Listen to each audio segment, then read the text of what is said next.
नमस्कार बंधुगण welcome back to my YouTube channel BNT education. आसंतु आज पुणी एक गुरुत्वपूर्ण अपडेट जहाँकि द्वितीय अभिभावक शिक्षक बैठक बा सेकेंड पीटीएम कौन हेबो आलोचना आसिला कि मार्गदर्शिका आपण माने जानिछंती समग्र ओडिसा रे आपणकर आसंता 30/7/2025 तारिख बुधवार दिन अभिभावक शिक्षक शिक्षयित्री तथा विद्यालय परिचालना और उन्नयन कमिटी बैठक बा सेकेंड पीटीएम अनुष्ठित हेबार अछि।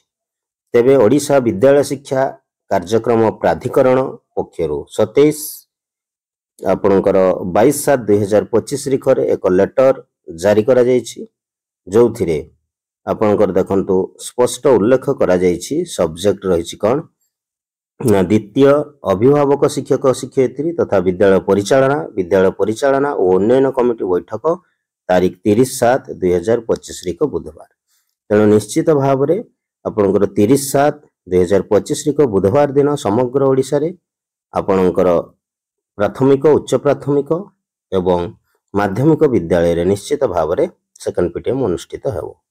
तबे आसंतु नजर पकाइबा ए सेकेंड पीटीएम रे आपणकर कौन सूचना रही देखंतु असेपार पत्र संख्या 448/10/2025 तारिख मते महाशय महाशया उपरोक्त सूचित विषय प्रति दृष्टि आकर्षण पूर्वक जणाई दिया जाउछि जे चलित शिक्षा वर्ष 2025-26 द्वितीय अभिभावक शिक्षक शिक्षयित्री तथा विद्यालय परिचालना उन्नयन कमिटी बैठक 30/7/2025 तारिख बुधवार दिन सारा राज्य विद्यालय गुड़िक अनुष्ठित हेबो।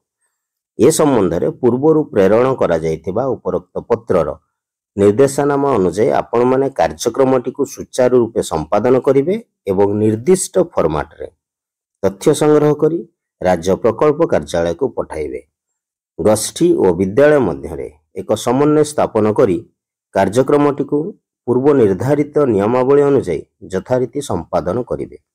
उक्त बैठक रे आलोचना हेबाकु थिबा विषय वस्तु खूब शीघ्र आपण मानक विहित कार्यानुष्ठान निमंते प्रेरण करा जिवो। उपरोक्त कार्यक्रम को सफल रूपायन पई समस्त प्रकार उद्यम जारी रखिबे। आलोच्य विषय वस्तु प्राप्त हेबा परे एहाकु विद्यालय रे निश्चित भाव रे प्रेरण करा जिवो। एहा जेपरि प्रत्येक विद्यालय रे उपलब्ध होबो ता निश्चित करिवे। एही कार्यक्रम को सफल करिबा निमंते आपणकर संपूर्ण सहयोग कामना करूछि। शुभेच्छा सह आपणकर अनन्या दास। तेबे ये थिला आपणकर सूचना किंतु वर्तमान सुधा देखंतु निर्दिष्ट मार्गदर्शिका बा गाइडलाइन आसी नाही जहा राज्य प्रकल्प निर्देशक श्रीमती अनन्या दास एक विज्ञप्ति प्रकाश करिसंती असेवा पक्षर किंतु एथिरे स्पष्ट उल्लेख करा जायछि यार मार्गदर्शिका प्रत्येक विद्यालय को निश्चित भाव रे प्रेरण करा।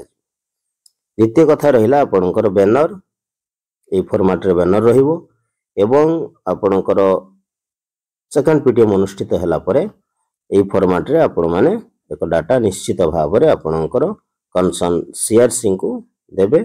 सी आपणकर समस्त डाटा को कंसोलिडेटेड करी बीओ ऑफिस रे दाखल करिवे।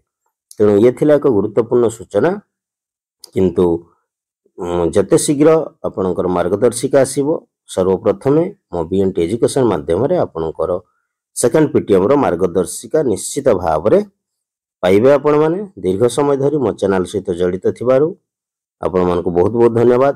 पुणी देखा हबो अन्य एक वीडियो रे। सेतेबेला पर्यंत विदाय। जय जगन्नाथ। नमस्कार।